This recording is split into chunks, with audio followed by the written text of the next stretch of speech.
ಬೆಳಗಾದ್ರೆ ಸಾಕು, ಮನೆ ಮುಂದೆ ಬಿದ್ದಿರೋ ಮಂಜನೆಲ್ಲ ಸಲಾಗೆಯಿಂದ ತೆಗೆದು ಆಫೀಸಿಗೆ ಹೋಗೋಕ್ ದಾರಿ ಮಾಡ್ಕೊಳ್ಳೋದೇ ದೊಡ್ಡ ಪಜೀತಿ. ಯಾಕಾದ್ರೂ ಹೀಗೆ ಒಂದೇ ಸಮನೆ ಮಂಜು ಬೀಳುತ್ತೋ? ಮಲೆನಾಡಿನ ಜುಲೈ ತಿಂಗಳ ಮಳೆನೇ ಎಷ್ಟು ವಾಸಿ. ಹೀಗೆ ದಿನ ಅನ್ಕೊಂಡು ಹೊರಗೆ ಹೋದಾಗ ಸಿಗೋದೇ ಬೇರೆ ಪ್ರಪಂಚ.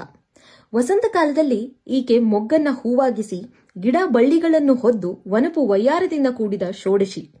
ಈಗ ಬಿಳಿ ಸೀರೆ ಹೊದ್ದು ಅಲ್ಲಲ್ಲಿ ಬಿದ್ದ ಬಿಸಿಲಿಗೆ ಮಿಂಚಿ ಮಿನುಗುವ ಗಂಭೀರವಾದ ಸ್ತ್ರೀ. ಜೋರಾಗಿ ಗಾಳಿ ಬೀಸಿದ್ರಂತೂ ಈಕೆ ರುದ್ರೆಯೇ. ಹೆಚ್ಚು ಬಿಳುಪಾಗಿ ಕಾಣಲು ಹಸಿ ಮುಖಕ್ಕೆ ಟ್ಯಾಲ್ಕಮ್ ಪೌಡರ್ ಹಾಕಿದ್ರೆ ಹೇಗ್ ಕಾಣ್ತೀವೋ ನಾವು, ಹಾಗೆ ಅವಳ ಮೇಲಿರುವ ಗಿಡ ಮರಗಳು ಬಿಳಿ ಪೌಡರ್ ಬಳಿದುಕೊಂಡು ನಿಂತಿವೆ. ದೊಡ್ಡ ಬೆಟ್ಟಗಳನ್ನೂ ಬಿಟ್ಟಿಲ್ಲ.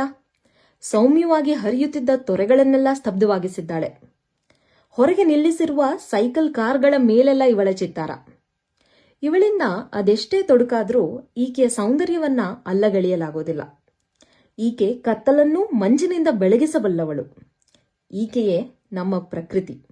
ಅವಳನ್ನ ಎಲ್ಲಾ ಸಮಯದಲ್ಲೂ ಆರಾಧಿಸಿ ವರ್ಣಿಸಿ ರಕ್ಷಿಸುವವನಿಗೆ ಮಾತ್ರ ಆಕೆಯ ದೈವತ್ವ ಅರ್ಥ ಆಗತ್ತೆ.